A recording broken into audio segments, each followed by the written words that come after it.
My name is Bill Smith. I am the State Chief Information Officer for the state of Alaska.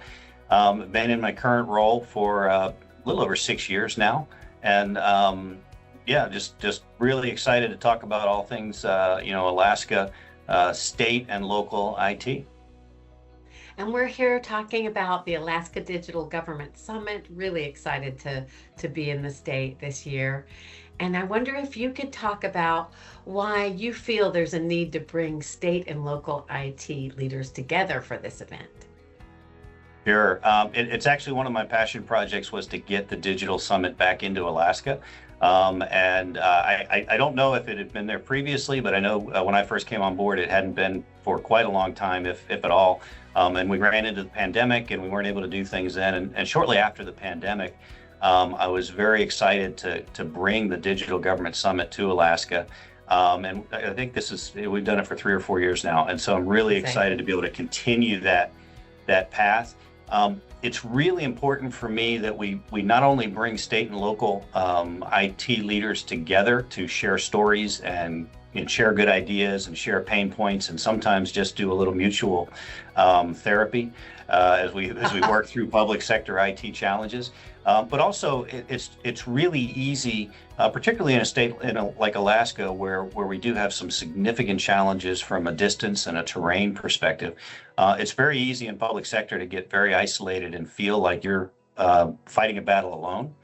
And at the state level, I wanted to make sure we had a forum where we could bring these groups together, and we could recognize that we're all trying to head the same direction. We're all in the same boat rowing, trying to serve Alaskans and take care of their resources and their data, but also provide great digital services. And so this was a great forum for us to be able to bring those groups together just to talk, build and reinforce relationships, but also identify, hey, at the state level, we might have an asset that a locality needs and can get at a very cost-effective point.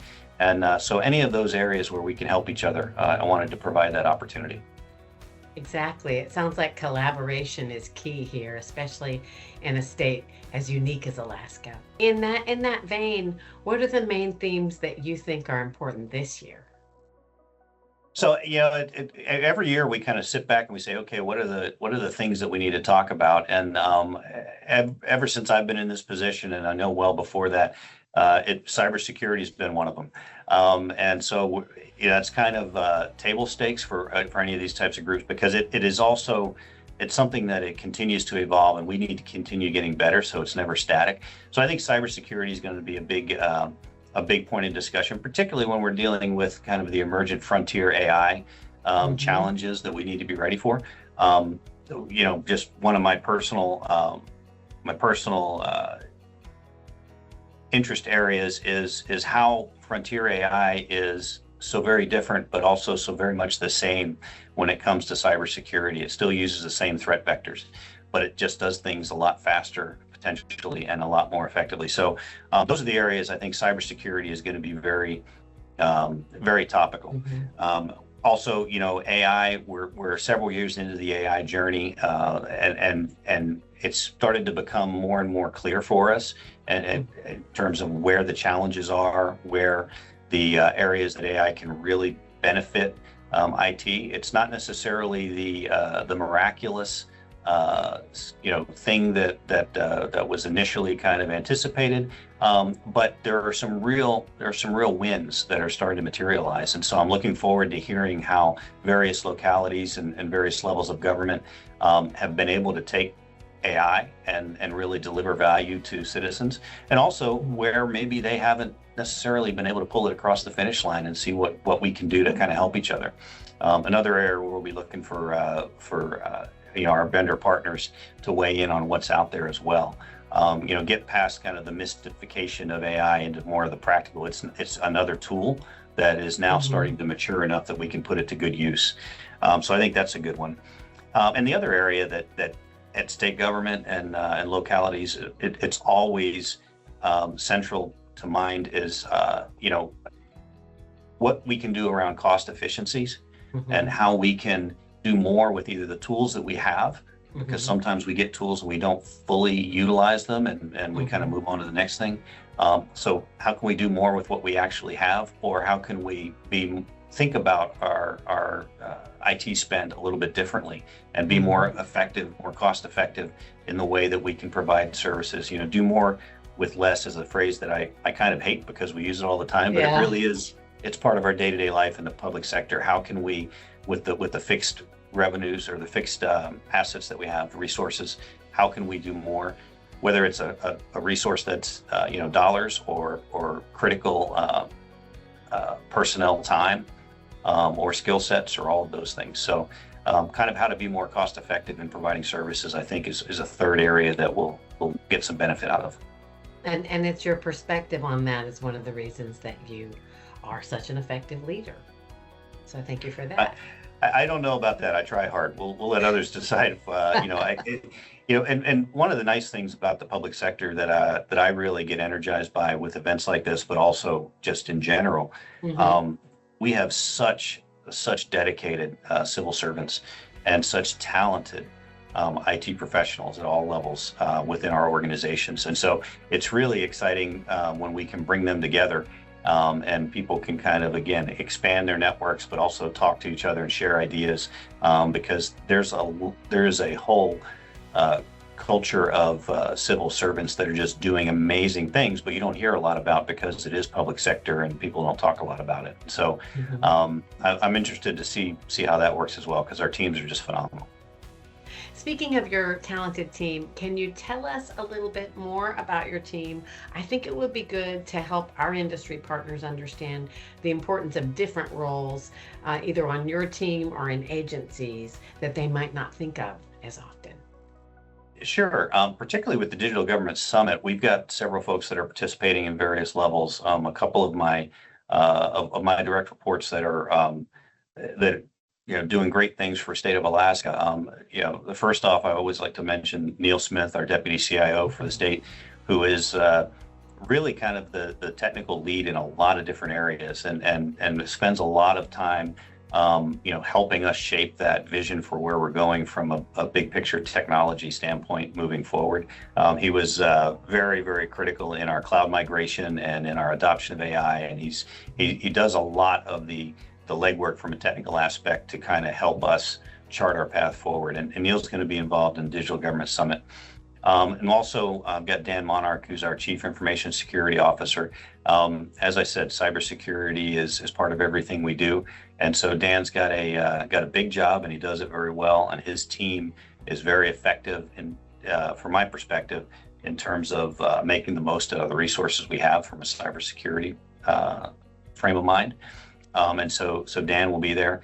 We also might have a couple of my other chief technology officers there, Chris White, who heads up operations for the state, as well as a couple others. But they're great folks with great expertise, and they kind of provide a great entree into doing business and kind of working with the state. When it comes to talking with vendor partners about how to do business with the state, I can only speak for the executive branch, which is what we cover on our central IT, our Office of Information Technology. But I like to recommend that people kind of work with us to get to know us a little bit and get to know the environment that we have, what our network looks like, what our state policies are, what our cloud first policy looks like, what our cloud architecture look like in terms of designing systems to work in that environment. What are our cybersecurity rules and rules of the road? All of those things. And that really resides with our central IT. And those are the people, Dan and Neil and Chris, are the people that are looking at everything that we buy in the state from those lenses, through those lenses. But I also like to recommend that they work with agency IT leads, because in our state, while my organization covers the enterprise services and the infrastructure and that, our cloud environment and all of those things, we certainly have a lot to say about the standards and making sure that people understand how they can design systems for the state to work in our environment. The owners of the applications are the agencies. And so our departments that are out there doing great work on behalf of Alaskans every day, they know what they need to get their job done. They know what they need to be able to provide value to citizens and throughout Alaska. And so from a what the program does, what the application does it meet their needs? They're the experts.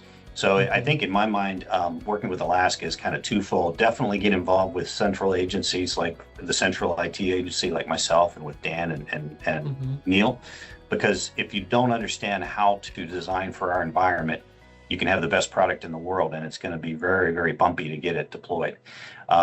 But we don't necessarily have the business details in terms of what rules of the road need to be taken place in the departments. So also Mhm. work with the agencies, and we can certainly help put people in touch with the right folks at the various agencies to understand what their pain points are and where they need help.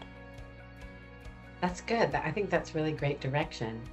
And what would you say to an industry partner who's considering sponsoring, who's watching us?